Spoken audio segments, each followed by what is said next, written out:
ಮಿಂಚಿದ Narine ಮತ್ತು ರಿಂಕು. ಲಕ್ನೋ ವಿರುದ್ಧದ ಕೋಲ್ಕತ್ತಾಗೆ super ಜಯ. ರೋಚಕದಿಂದ ಕೂಡಿದ ಪಂದ್ಯದಲ್ಲಿ ಲಕ್ನೋ ಸೂಪರ್ ಜೈಂಟ್ಸ್ ವಿರುದ್ಧ ಕೋಲ್ಕತ್ತಾ ನೈಟ್ ರೈಡರ್ಸ್ ತಂಡವು ಸೂಪರ್ ಜಯವನ್ನು ಸಾಧಿಸಿದೆ. ಈ ಮೂಲಕ ಈ ಬಾರಿ IPLನಲ್ಲಿ ಪ್ಲೇ ಆಫ್ ರೇಸ್ನಲ್ಲಿ ಉಳಿದಿದೆ. ಟಾಸ್ ಸೋತು ಮೊದಲು ಬ್ಯಾಟಿಂಗ್ ಮಾಡಿದ KKR 7 ವಿಕೆಟ್ ನಷ್ಟಕ್ಕೆ 155 ರನ್ ಗಳಿಸಿತ್ತು. ಗುರಿಯನ್ನು ಬೆನ್ನಹತ್ತಿದ LSG 8 ವಿಕೆಟ್ ಕಳೆದುಕೊಂಡು 155 ರನ್ ಗಳಿಸಿದರು. ಪಂದ್ಯ ಡ್ರಾ ಮಾಡಿಕೊಂಡಿತು. ಕೊನೆಯ ಓವರ್ನಲ್ಲಿ ಗೆಲುವಿಗೆ 17 ರನ್ ಬೇಕಾಗಿತ್ತು. ಮೊದಲ ಎಸೆತ ಎದುರಿಸಿದ ಶಮಿ ಬಾಲ್ ಟಚ್ ಮಾಡಲು ಸಾಧ್ಯವಾಗದಿದ್ದರೂ ಸಿಂಗಲ್ ಹೊಡೆದರು.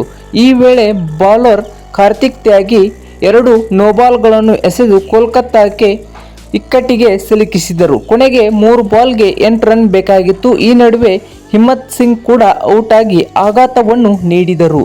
ಲಾಸ್ಟ್ ಬಾಲ್ನಲ್ಲಿ 7 ರನ್ ಬೇಕಿತ್ತು. ಕೊನೆಯ ಬಾಲ್ನಲ್ಲಿ ಎದುರಿಸಿದ ಶಮಿ 6 ಸಿಡಿಸಿ ಪಂದ್ಯವನ್ನೇ ಡ್ರಾ ಮಾಡಿಕೊಂಡರು. ರೋಚಕತೆಯಿಂದ ನೋಡುವುದಾದರೆ ಕೂಡಿದ ಪಂದ್ಯದಲ್ಲಿ ಸೂಪರ್ ಓವರ್ಗೆ ಹೋಯಿತು. ಸೂಪರ್ ಓವರ್ನಲ್ಲಿ ನಿಕೋಲಸ್ ಪೂರನ್ ಮೊದಲ ಬಾಲಿಗೆ ಕ್ಲೀನ್ ಬೌಲ್ಡ್ ಆದರು. ನಂತರ ಬಂದ ರಿಷಬ್ ಪಂತ್ ಸಿಂಗಲ್ ತೆಗೆದುಕೊಂಡರು. ಐಡೆನ್ ಮಾರ್ಕ್ರಮ್ ದೊಡ್ಡ ಹೊಡೆತಕ್ಕೆ ಮುಂದಾಗಿ ಕ್ಯಾಚ್ ನೀಡಿ ನಿರ್ಗಮಿಸಿದರು. ಸುನಿಲ್ ನರೈನ್ ಸೂಪರ್ ಓವರ್ನಲ್ಲಿ 2 ವಿಕೆಟ್ ಕಬಳಿಸಿ ಮಿಂಚಿದರು.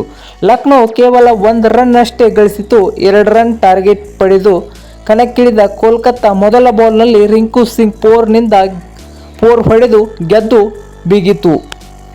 ಗೆಲುವು ಅನಿವಾರ್ಯವಾಗಿ ಪಂದ್ಯವನ್ನು ಲಕ್ನೋ ಕೈ ಚೆಲ್ಲಿದ್ದರಿಂದ ಕೋಲ್ಕತ್ತಾ ನೀಡಿದ 155 ರನ್ ಟಾರ್ಗೆಟ್ ಪೂರೈಸಲು ಕೂಡಲ ವಿಫಲವಾಯಿತು.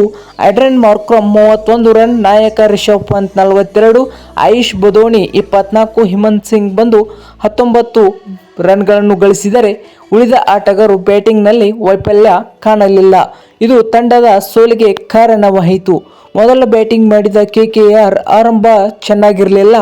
ಸೂಪರ್ ಓವರ್ನಲ್ಲಿ 31 ರನ್ ಗಳಿಸುವಷ್ಟರಲ್ಲಿ 4 ವಿಕೆಟ್ ಕಳೆದುಕೊಂಡು ಸಂಕಷ್ಟಕ್ಕೆ ಸಿಲುಕಿತು. ಹಾಗೆ ಟಿಮ್ ಶೆಫರ್ಡ್ ಶೂನ್ಯ ಸುತ್ತಿದ್ದಾರೆ. ಕ್ಯಾಪ್ಟನ್ ಅಜಿಂಕ್ಯ ರಹಾನೆ 10 ರನ್ ಗಳಿಸಿದರೆ